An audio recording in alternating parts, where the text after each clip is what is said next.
അധ്വാനിച്ചുണ്ടാക്കിയത് കൈമോശം വരുമ്പോൾ ആദിയും വേദനയും ഉണ്ടാകുന്നത് സ്വാഭാവികമാണ്. ഇനി കൈവിട്ടു പോയത് കിട്ടുന്നത് തട്ടിപ്പും വെട്ടിപ്പും പതിവായവരുടെ കയ്യിലാണെങ്കിൽ തിരിച്ചു കിട്ടുമെന്നൊരു പ്രതീക്ഷയും വേണ്ട. കാലം ഇങ്ങനെയൊക്കെയാണെങ്കിലും പ്രതീക്ഷ അപ്പാടെ ഇല്ലാതായിട്ടില്ലെന്ന് തെളിയിക്കുന്നതാണ് പറവൂർ ആലങ്ങാട് സ്റ്റേഷനിലെ ASI ജനീഷ് ചേരാമ്പിള്ളി തന്റെ ഫേസ്ബുക്കിൽ പങ്കുവച്ച പോസ്റ്റ്. പതിവ് പോലെ സ്റ്റേഷനിലേക്ക് വന്ന ഒരു കോളിൽ നിന്നാണ് സംഭവങ്ങളുടെ തുടക്കം. ഒരു പേഴ്സ് കിട്ടിയിട്ടുണ്ട്, ഒരു ചെക്ക് ബുക്കും 2-3 ഗോൾഡ് ഓർണമെന്റ്സും അതിലുണ്ട്.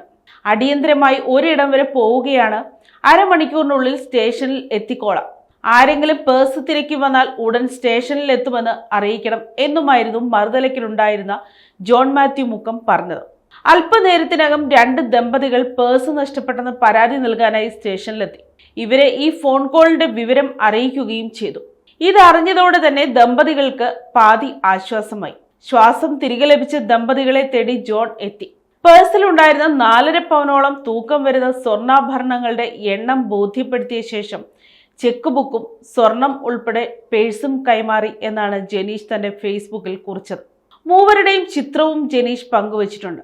ദിവസവും നിരവധി തട്ടിപ്പ് നടത്തുന്ന വാർത്തകൾ പുറത്തു വരുന്ന സാഹചര്യത്തിലാണ് ഇത്തരമൊരു നല്ല വാർത്ത പുറത്തു വരുന്നത്. വഴിയിൽ വീണ് കിടക്കുന്നത് ഒരു 5 രൂപ തൊട്ടാണെങ്കിൽ പോലും അതിൽ യഥാർത്ഥ ഉടമയുടെ കണ്ണീർ പറ്റിയിട്ടുണ്ടാകും. ഇത്തരത്തിൽ ചിന്തിക്കുന്ന സമൂഹത്തിന് ഒരു മാതൃകയാണ് ആ വ്യക്തി. തന്നിലേക്ക് വന്നുപോയ ഇത്രയും വിലപിടിപ്പുള്ള വസ്തുക്കളെ മറിച്ച് ചിന്തിക്കാതെ യഥാർത്ഥ ഉടമസ്ഥരിലേക്ക് കൃത്യമായി എത്തിച്ച ജോൺ മാത്യു മുക്കത്തിന് ഒരു ബിഗ് സല്യൂട്ട് നൽകിക്കൊണ്ടാണ് ASI ജനീഷ് പോസ്റ്റ് അവസാനിപ്പിച്ചത്.